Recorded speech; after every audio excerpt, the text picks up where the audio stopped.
and welcome to Live Without Limits, the breakthrough that has changed your life.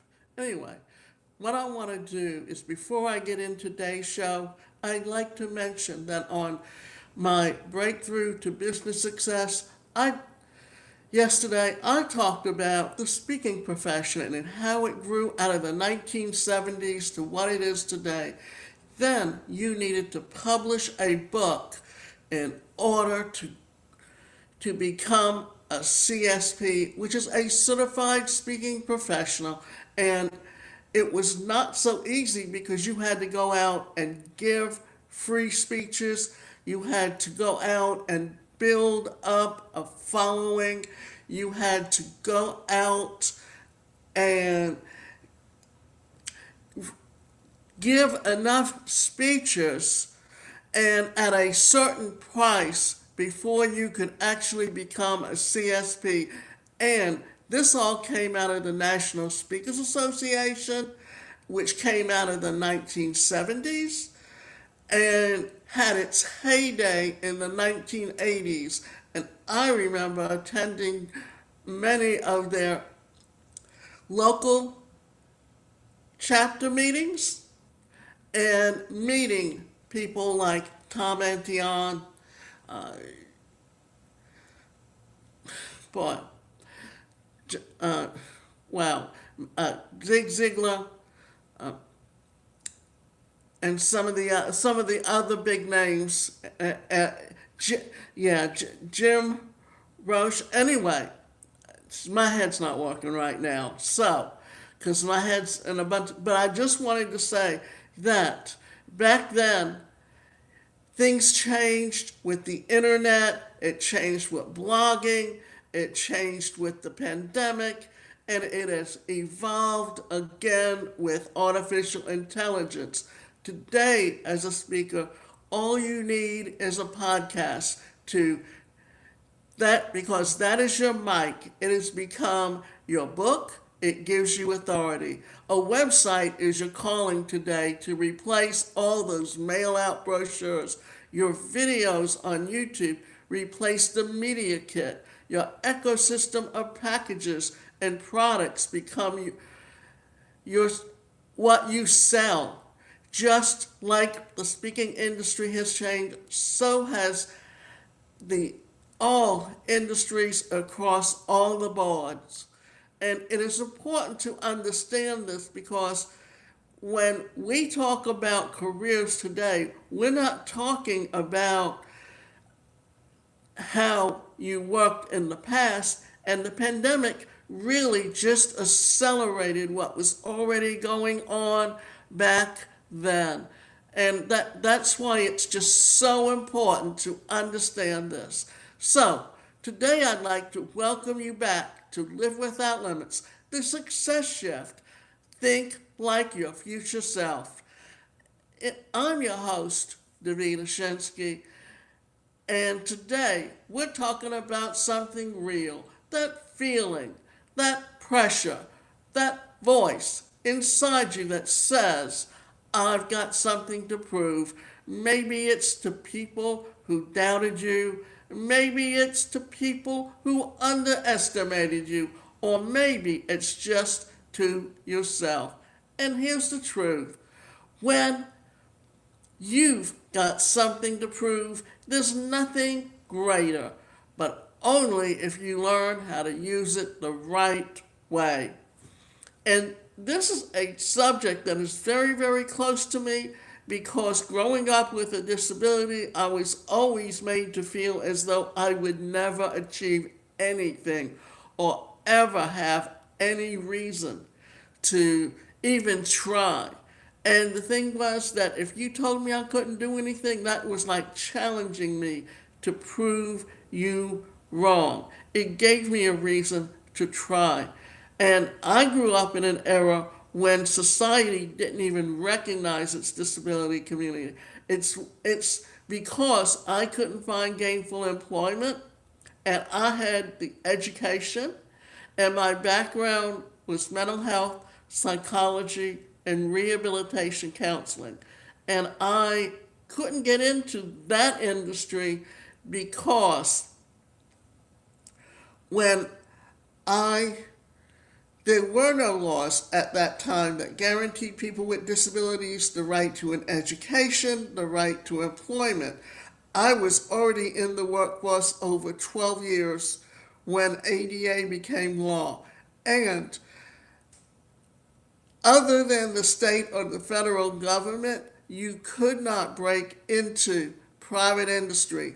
And I became a speaker because I had something to say, and I knew that for me, I remember that when I felt the most comfortable in school, not when I was taking classes as much as when I was standing in front of the room giving a book report.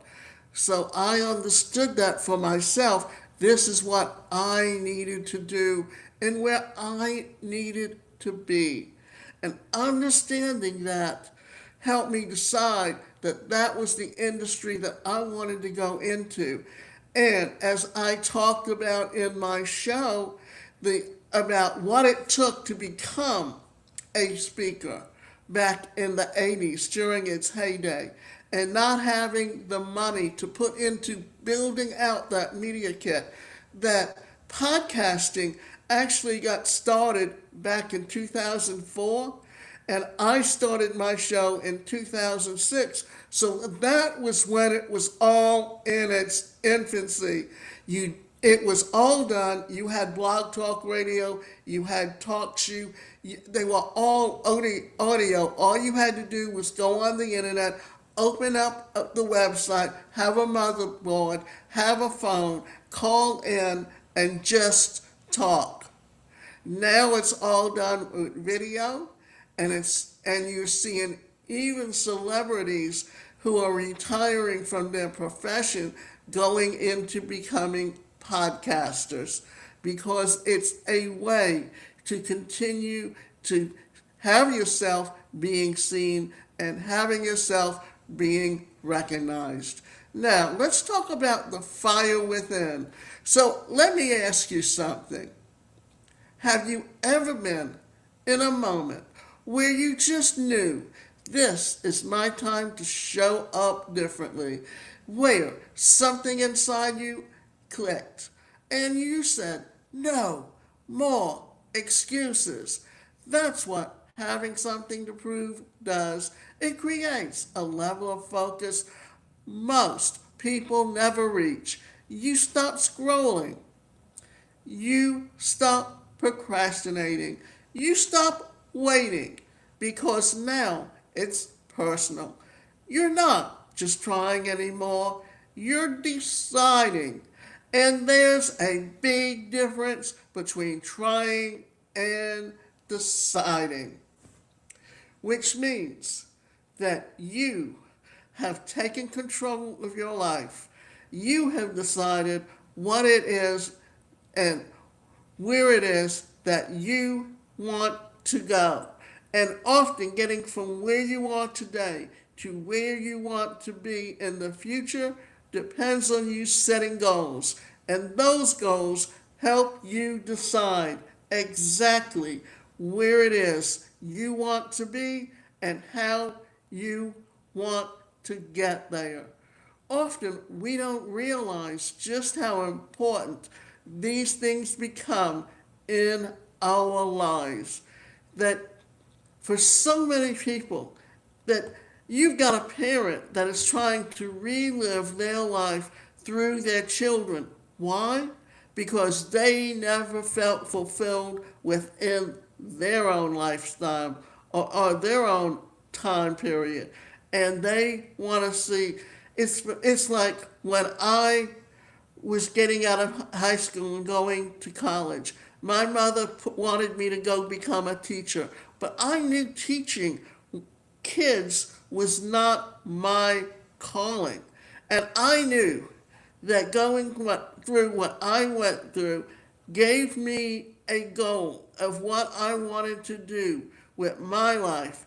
And yes, I became and played an active role in the disability rights movement and became a disability rights advocate because I did not want to see other people not have the goals and the success that they deserved, just simply because of who you are and where you come from.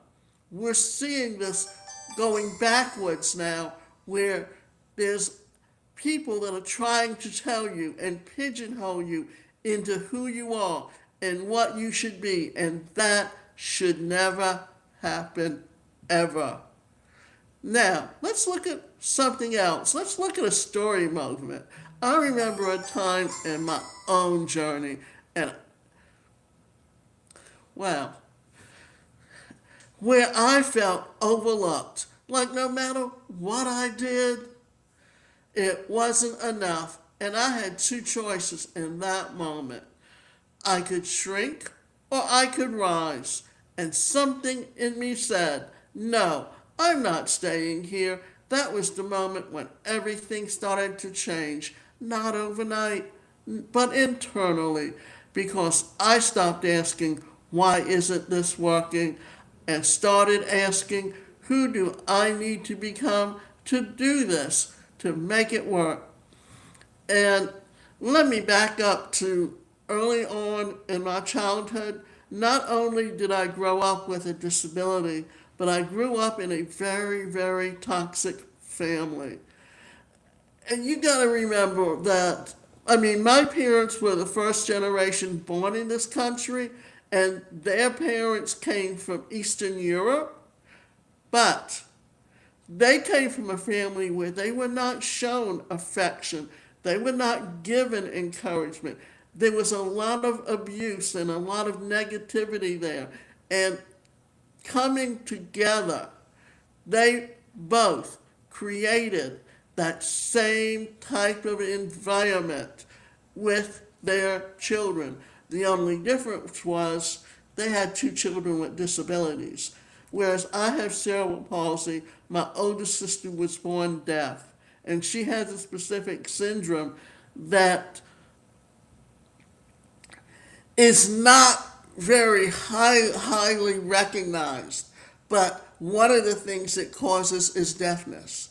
And people who are deaf had a lot of opportunity, a lot more opportunity. And what happened was my mother was constantly telling her, you can't live it on your own. You can't think for yourself. You can't hold a job. Always what she couldn't do. And did the same thing to me. The difference was that my personality was very much of being an extrovert and outgoing, whereas my sister's personality is very much of an introvert and being someone who wanted to please other people. And so she bought into what they were telling them. And today, she is 75 years old and totally lost because she became so dependent on my mother. And my mother used that to keep her from becoming independent so that she wouldn't be alone. And she would have someone to live with her even when she got older, instead of realizing she had to let her children grow. And then because I didn't follow her dictates, she was going to prove to me as long as she controlled the money, she could control me, and basically did something that left me very, very much in a position of someone who had to struggle, because my father set up to make sure that we were financially secure, and she basically gave it to my younger sister, everything, and gave her control over us. And what did that do? Because she was a lesbian and very jealous, because my mother taught her to be jealous, and put herself and then refuses to do the things that would help her sister. And my mother was always telling us, we're so poor, we're so poor, we're so poor. Problem is, we were never poor. It was just a mentality that my mother had, and that's all she knew. And because it made her feel bad, she was going to empower herself by putting that on someone else. The sad part is that I understood that and I broke away from it. And yes, I was homeless on 3 different occasions because financially I couldn't get the better jobs. And all I got were the low paying, underskilled jobs that I found very, very boring and couldn't seem to stay with because they were boring to me. And I need something that challenges me. And and building my business really didn't take off until the internet came into existence because then I was able to compete at the exact same level as everyone else. But offline, it was very difficult because offline you needed money in the bank to be able to build your business. When you build your business on the internet, it doesn't take as much money and it's far easier to build a following, to build authority in your industry. Now, let's talk about the pain as power. Most people don't realize this, but the feeling of having something to prove usually comes from pain, rejection, failure, being underestimated, feeling invisible. But what if that wasn't your weakness? What if that was your advantage? Because pain creates awareness, and awareness creates change. The people who succeed aren't the ones who had it easy. They're the ones who decided their story wasn't finished. And as I've been talking about my struggles, that my business is because when I started my business, I virtually started on very little. And I had to learn to become an entrepreneur. I had to learn how to go out and market and build a following. And that a lot of the courses that I teach or create are all on personal development and on entrepreneurship, what it takes, having that business plan, having a way of marketing yourself, having a way of keeping things in track for how you're going to build that reputation, build that following, and understanding exactly where you're going with your career and how you are going to reach that career. We all need to know these things. We all need to understand how our story is our story, that we're all unique. We all have something that makes us special and different. And that's what gives us our drive to succeed.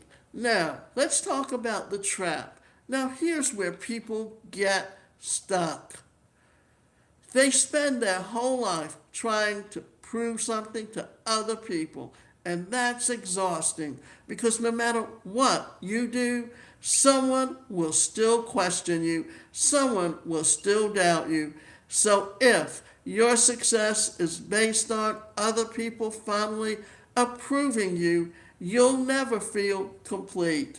The shift is everything. You go from I need to prove them wrong to I'm proving to myself who I am. Remember, when you love yourself, when you feel self-worth, when you feel self-respect, then you're not trying to prove yourself to someone else. You're building on what makes you happy, what you have a passion for, what allows you to be that person that you truly want to be in your life. We all have skills that make us different, that make us unique. We just need to find it. And we talk about failure, and the reason I want to mention that here because We don't always succeed the first time we try, but if you give up and you don't try after you, the first time, you will never know what your true capabilities are and how you are going to reach that level of success. Now, let's talk about the identity shift, because this is what I call the success shift. You stop chasing results and you start building identity, because results come and go. But identity, that stays. You become the person who shows up even when it's hard, follows through on what you say, trust yourself, and when that happens, you don't need motivation anymore, because it's not about proving, it's about being.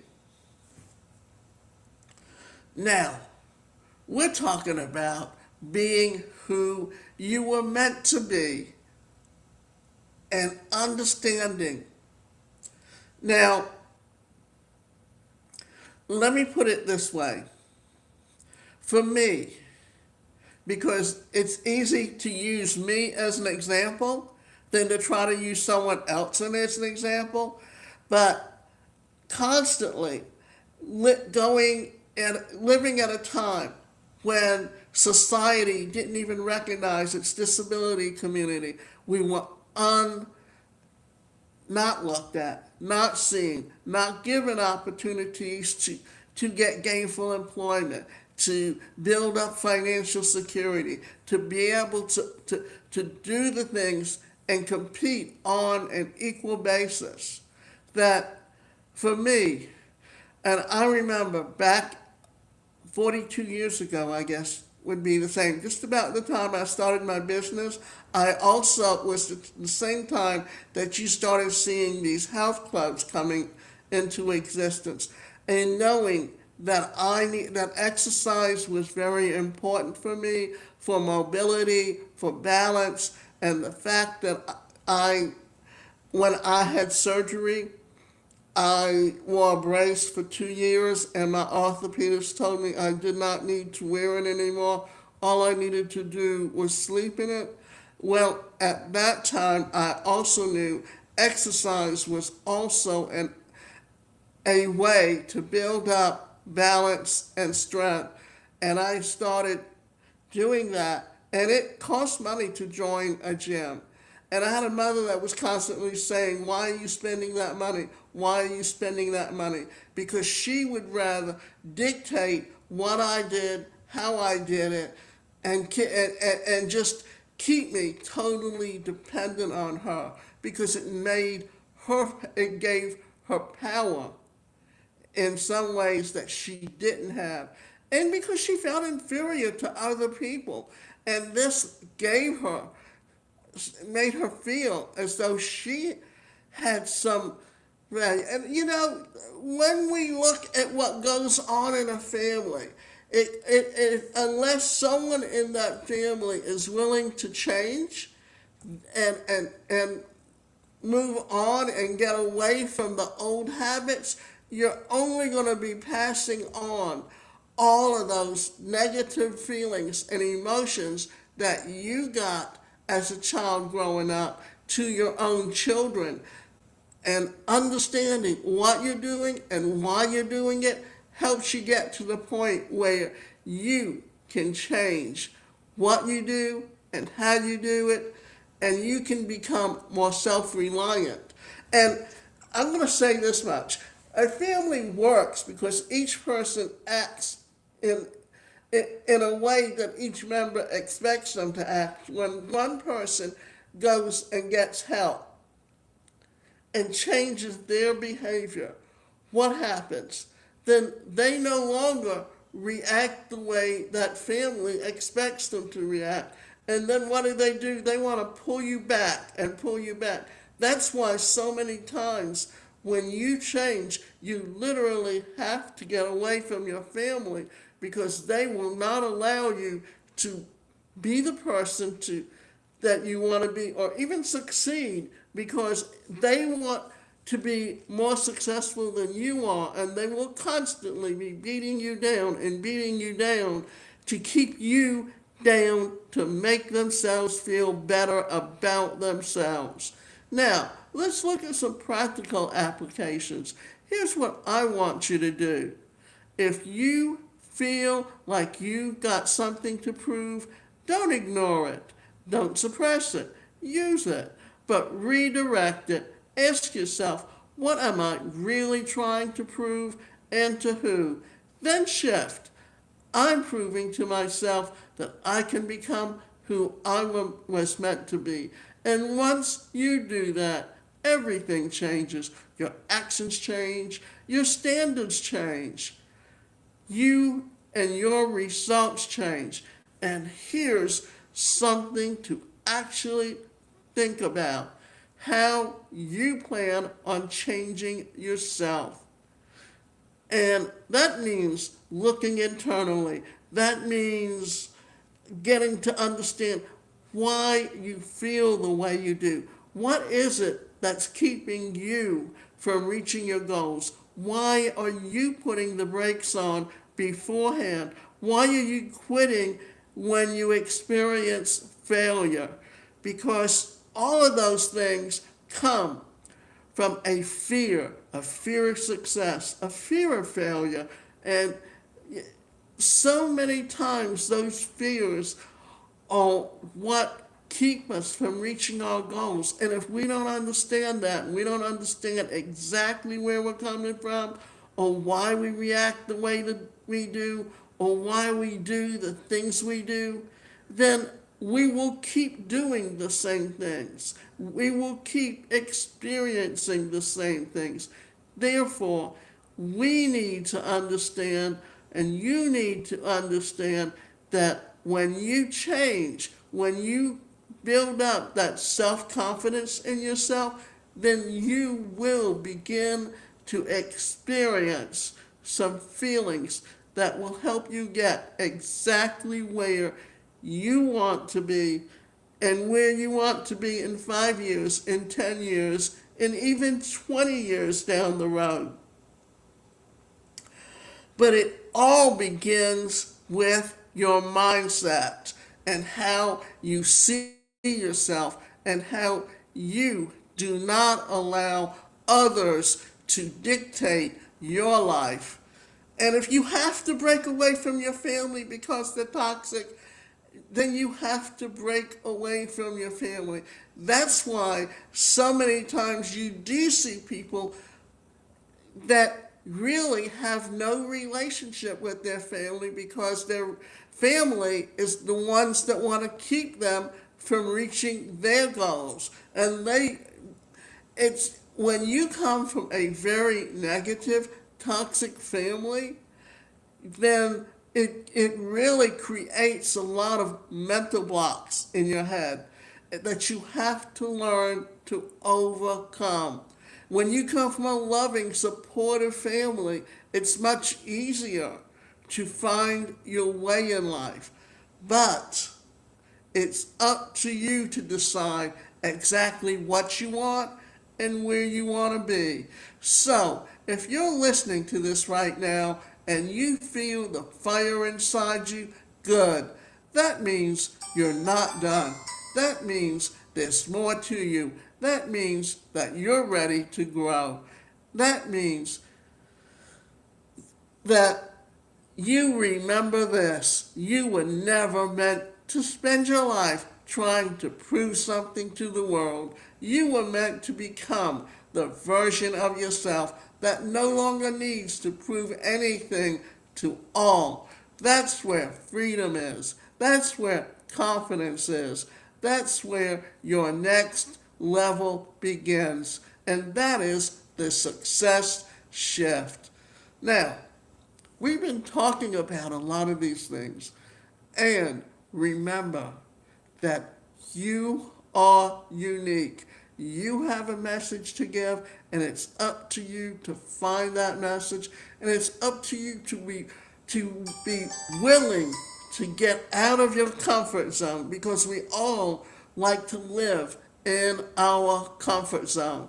And that comfort zone is what's going to keep you from getting beyond where you are and move to where you want to be in the future.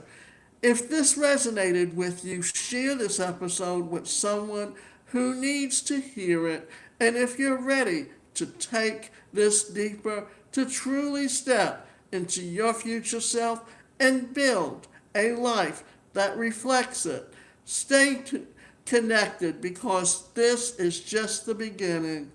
And recognize who you are and where you want to be, and don't let someone else stop you from moving forward.